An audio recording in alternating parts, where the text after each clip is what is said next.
Now, I know I don't have a great ear for names, but I'm pretty sure that sect leader back there wasn't who you said she would be. The trio were walking back through the gates of Jiangxi. No, she was not. Lady Kui should be the sect leader of the Marble Cloud. For Yin to be leader now? Ren shook her head. Something suspicious is going on. Jack frowned. So we're still thinking they were trying to obfuscate how many people they had? I'm still only counting 8 cultivators. And he doubted his little bombing run was that successful. His drones were barely tray table sized. As a result, they hadn't been carrying particularly heavy explosive payloads. Hell, half of them have been carrying incendiaries rather than flat explosives, in the hopes of causing as much confusion as possible. Even in the interest of perpetuating that deception, no sect leader would allow another to assume the mantle, Ann said simply. Ah, this was another face thing. So, you think those missing cultivators are, dead? Possibly in a tussle between siblings? As he spoke, he glanced at the nervous and waiting rows of militiamen and women on the wall. He could only pray that they wouldn't break when it finally came down to a real fight. Perhaps, Ren aloud, albeit reluctantly.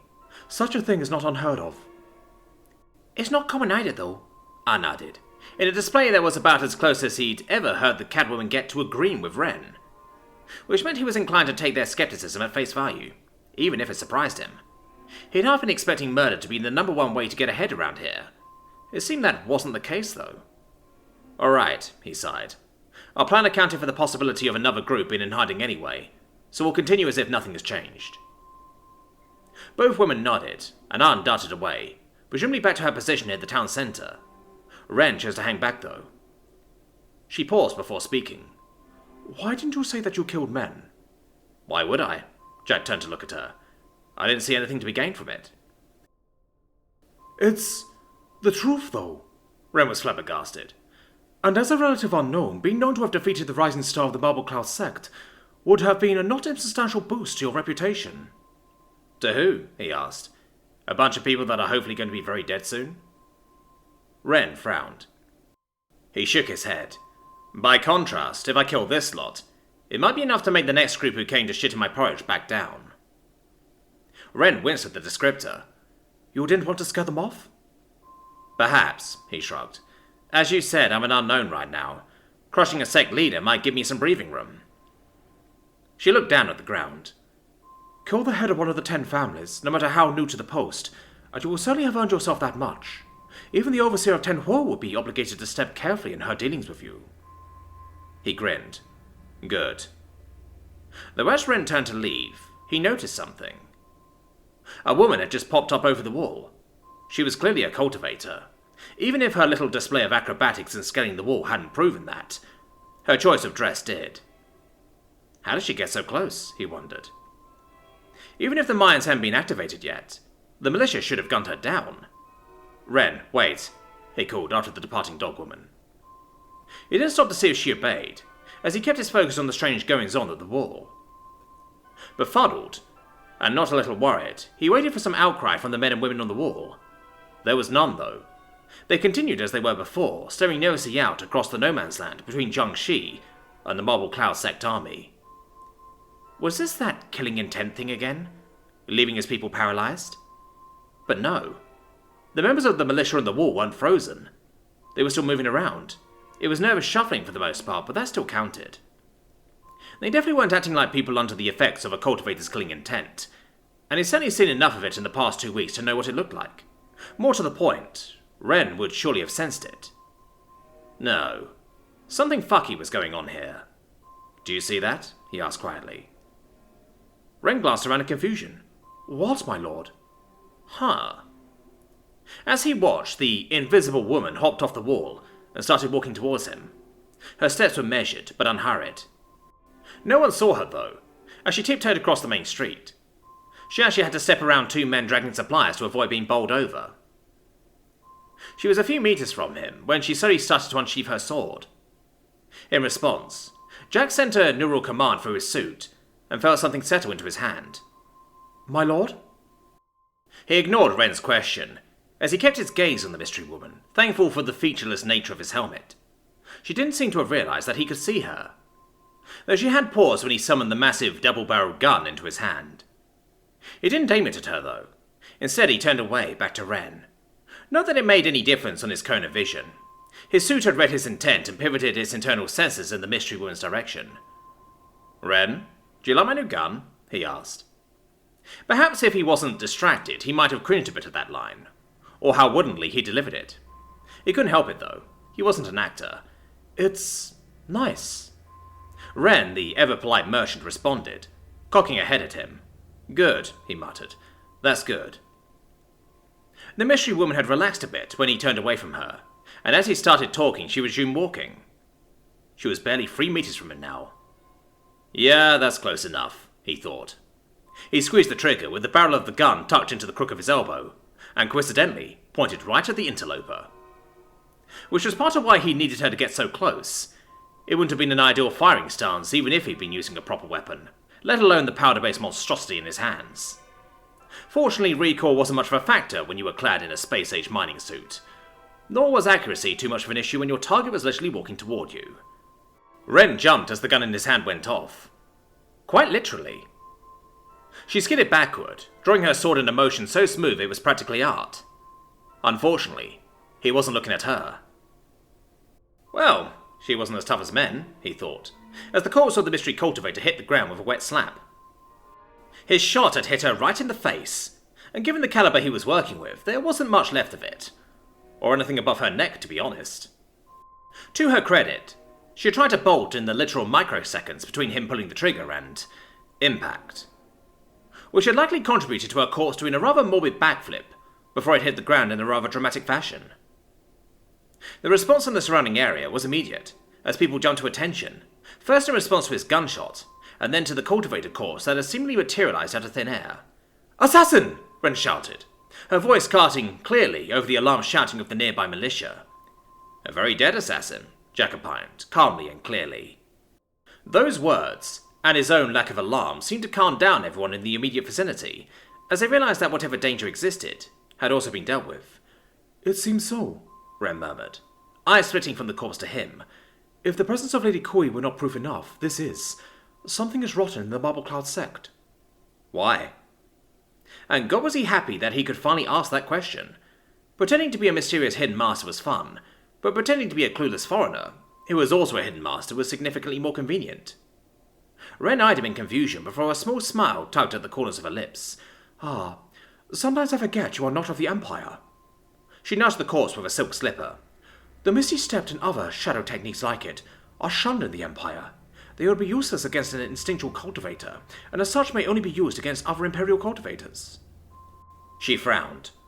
"Not in battles or duels, where cultivators may sharpen themselves against one another, seeing a net gain for the Empire, but through cowardly surprise attacks where neither side may gain any greater insight into their Tao." Right, Jack nodded along, as if that made total sense to him. "How did you see them?" she asked, looking up. "How did you not?" Answer a question with a question. Obfuscate his lack of competence through metaphorical bullshit. That was the way of the Johansson. Unfortunately for him, Ren took his complete lack of an answer exactly as he'd hoped, as her gaze turned contemplative. Still, it was a pretty decent question, one he was slowly beginning to suspect he had an answer to, given his own encounters with killing intent, or lack thereof. Either that, or perhaps the video feeds in his suit were immune to whatever strange magic shit was going on. He didn't know, and as the radio in his ear barked to life, it seemed he didn't have any longer to think on it. "Get back to the reserve," he instructed Ren, jolting her from her reverie. "It seems that our opponents know their assassin failed, and have no intention of waiting the full hour they promised us. The mortal components of the Marble Cloud Sect have started to advance." "Those honorless dogs!" Ren hissed. He resisted the urge to point out how racist that sounded in a world with literal dog people, and how Ren was one herself, or how he wasn't too honourable himself. "I'd say this works out better for us anyway," he said, glancing towards the walls, where his people were lining up their rifles. "Those mortals will be exhausted after marching all the way here. That hour would have given them some time to catch their second wind." Ren nodded, a look of illumination coming over her features as she stared at him. It seemed that the idea that the mortals approaching them would need rest had never occurred to her, which, as much as anything else, had been why he'd been so insistent that Kang was put in charge of his almost entirely mortal army. Ren departed, hopping over the rooftops of the nearby buildings in that bizarrely weightless fashion the cultivators seemed capable of sometimes using. "Kang?" he called. "Yes, my lord," the man responded distractedly. See if we can't blunt our foe's enthusiasm. Jack could almost hear the smile that stole over the other man's features. With pleasure, Overseer. Almost immediately, he heard shouts being bellowed out by his radio-equipped sergeants on the walls. All militia, aim! Hundreds of revolver rifles came up as one, as Jack started walking back up the stairs of the wall. As he reached the top, he looked across the parapet at the unwashed masses coming towards them. Nearly 3,000 people, armed with little more than farming implements and without a shred of training. Most had probably been farmers before they were levied into the Marble Cloud Sect's poor excuse for an army. Forced to leave their homes and march through corrupted animal-infested lands, driven by a ruling class of superhumans that cared not if they lived or died, only that enough of them reached their destination. He wondered how many of them had families waiting for them at home, how many of those families depended on the men across from him, how many orphans and widows would be made in the next few seconds. Another man might have felt some guilt about that, about the fact that most of these people would die in no small part due to his actions.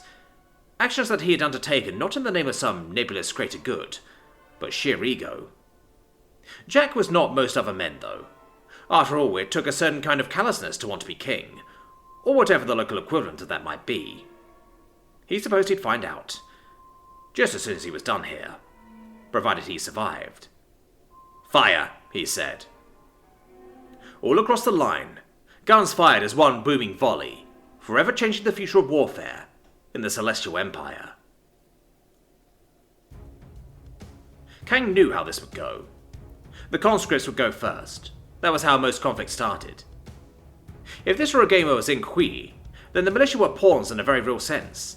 Disposable pieces, not intended to kill, but to act as a screen and a means to lure other more valuable pieces out of position, where they would in turn be attacked by the more vulnerable pieces of their foe. So it was that the militia formed the frontmost ranks of the army, and were the first exposed to the terrible new weaponry Master Johansson had created. He had known they were powerful. He had, after all, spent the previous winter seeing the previous iteration of his newest weapon, used against corrupted beasts. He had, however, never seen a gun used against mass ranks of human beings, let alone nearly 500 of them, each capable of firing 6 times before needing to be reloaded. The battlefield was a cacophony of noise, as the front ranks of the enemy all but disintegrated under the massed fire of the Jiangxi militia. Such was the suddenness of the carnage that confusion, rather than fear, seemed to be the prevailing emotion amongst the enemy in those first few seconds, which he could well understand. The enemy had been well out of bow range, a relatively small distance in the grand scheme of things, but for a soldier on the battlefield, it may as well have been an absolute. Yet these Gons had changed that, and now the enemy militia were paying for it. After a few seconds of shooting, the captains within the army seemed to connect the crackle and smoke coming from the walls with the wave of death spreading through their army. And while the exact specifics of what was killing their people no doubt evaded them, the fact that they needed to respond was as ingrained a reflex as any other. And for a mortal on the battlefield, there were only 2 real options: attack or retreat. And with their own cultivators stood behind them, not yet committed to the fight, attack was the only real option available to them. From the enemy, horns sounded loud and proud, prompting the militia to charge. Too early, Kang sighed. Much too early. A charge was a far more delicate prospect than most realized. Never mind that some men would struggle to sprint 200 meters without leaving themselves breathless when they actually reached the enemy. Men also ran at different speeds.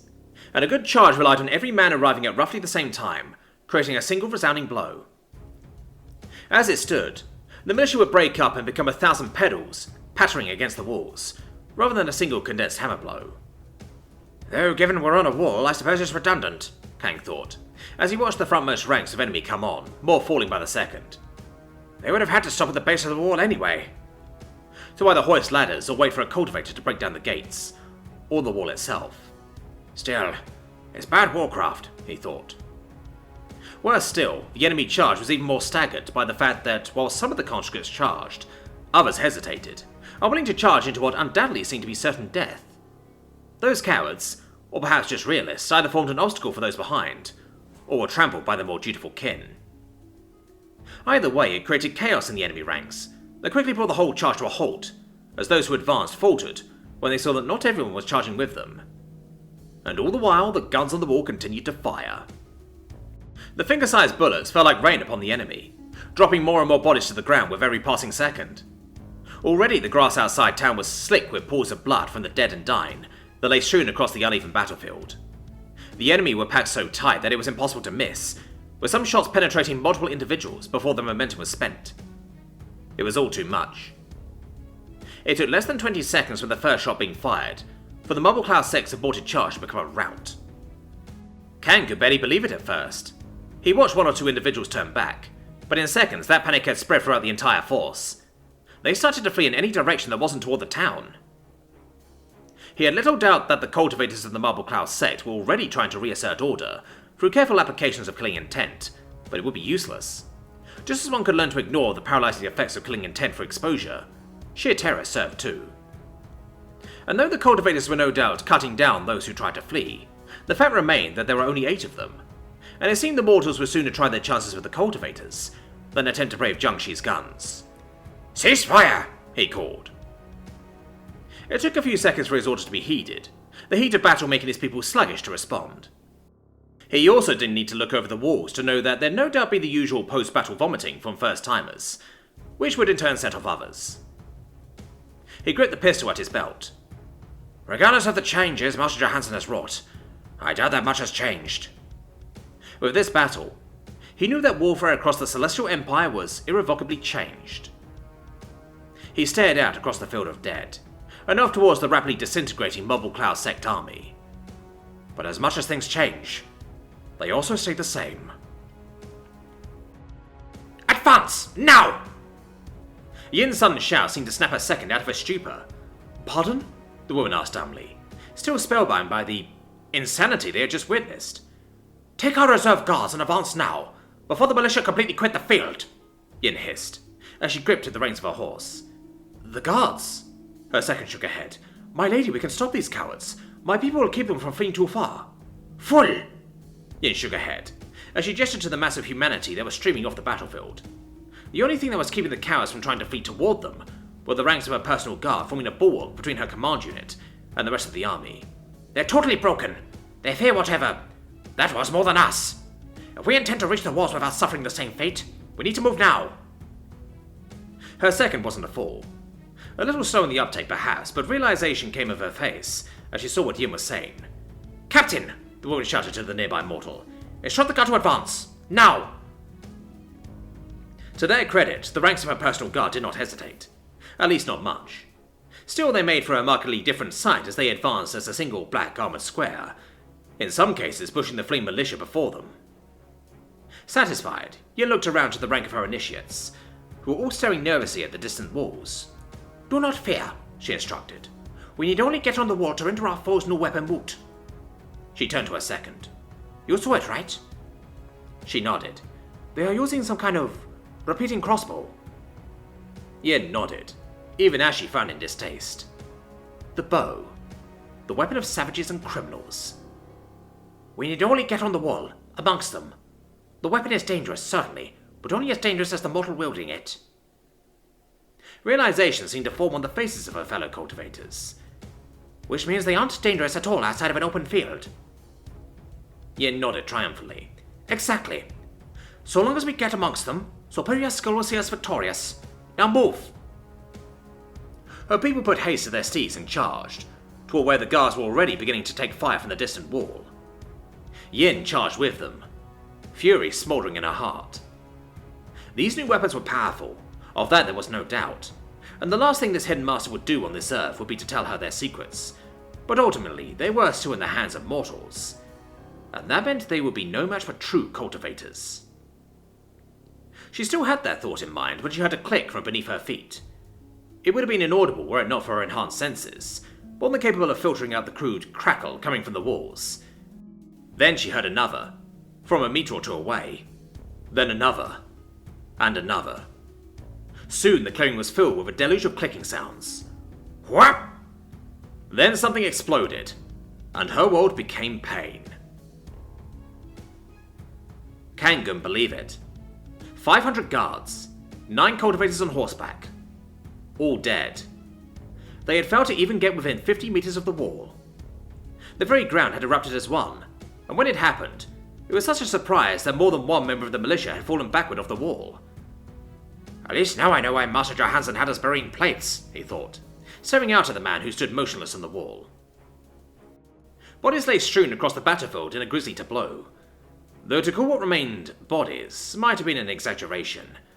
The massive explosion had left little beyond parts. Guards and cultivators alike had died without so much as clashing blades with the militia. It was inconceivable. Was this really it? Her leg was missing. Something was in her guts. She couldn't see. Something had exploded beneath them, which had set off more explosions. She couldn't hear anything. Where were her people? She knew not. She did know that she was dying. Was this the end? She felt so cold. All her plans came to nothing. She was going to die in some nowhere town. Had she killed her sister for this? Her own flesh and blood? No. No! She would not allow it. She had given too much. Something inside her shifted. Not in her broken physical body. Something in her soul. Her Tao. And as if in response she felt a pulse. Another still lived. Like her. So weak that she couldn't feel it before, but it fled to life in response to her burgeoning breakthrough. She was evolving. Instinctive key surging within her. Buoyed along by the most basic instinct of all. Survival.